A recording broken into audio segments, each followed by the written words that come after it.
अस्सलाम वालेकुम। SM news के साथ मैं हूं इश्तियाक अली। खबरों का सिलसिला बढ़ाते हुए खबर शामिल करते हैं गुजरात से। पुलिस की बरवक्त कार्रवाई, जमींदार की 10 साल मगविया बेटी लाहौर से बरामद। गुज़श्ता शाम थाना खटियाला शेखा के इलाका शरीफ से 10 साल अलीजा को अगवा किया गया था। इसी हवाले से मजीद तफसीलात जानते हैं अपने नुमाइंदे अहमद खोकर से। जी अहमद, क्या तफसीलात है आपके पास? जी बिल्कुल, गोजरा पुलिस की बरवक्त कार्रवाई, जमींदार की 10 साल मगविया बेटी लाहौर से बरामद। गुज़िश्ता शाम थाना कटियाला शेहा के इलाके अन्ने शरीफ से 10 साल अलीजा को अगवा किया गया। शादी की तकरीब के दौरान बच्ची को गन पॉइंट पर कार में डालकर मुलजमान फरार हो गए। मुबैना अगवाकार एक मुकामी जिम्मेदार के यहाँ मुलाजम हैं। बच्ची के वालिद अब्दुर्रहमान की इतला पर कटियाला शेहा पुलिस ने मुलजमान नासिर, जफर और बिलाल मुस्लिम शेख के खिलाफ मुकदमा दर्ज किया।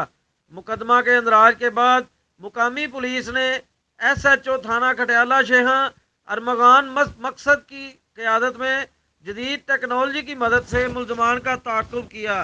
ताज़ा तरीन इतलात के मुताबिक पुलिस ने कामयाब ऑपरेशन के बाद मगविया को बरामद कर लिया। पुलिस ने अगवा कुंदगान समेत मुतअद्दिद सहूलतकारों को गिरफ्तार कर लिया है। पुलिस ज़राए के मुताबिक ये अगवाकारों का मुनज़्ज़म गिरोह है। इनके पास शनाख्ती कार्ड भी नहीं, इन्हें ट्रेस भी बहुत मुश्किल होता है। ये मुख्तलिफ जिम्मेदारों के पास मुलाजमत करते हैं और मौका मिलने पर बच्चियां अगवा करके फरार हो जाते हैं। जी बहुत शुक्रिया अहमद, तफसीलात से आगाह करने के लिए। अब तक के लिए इतना ही। मजीद खबरों के लिए देखते रहिए SM न्यूज़।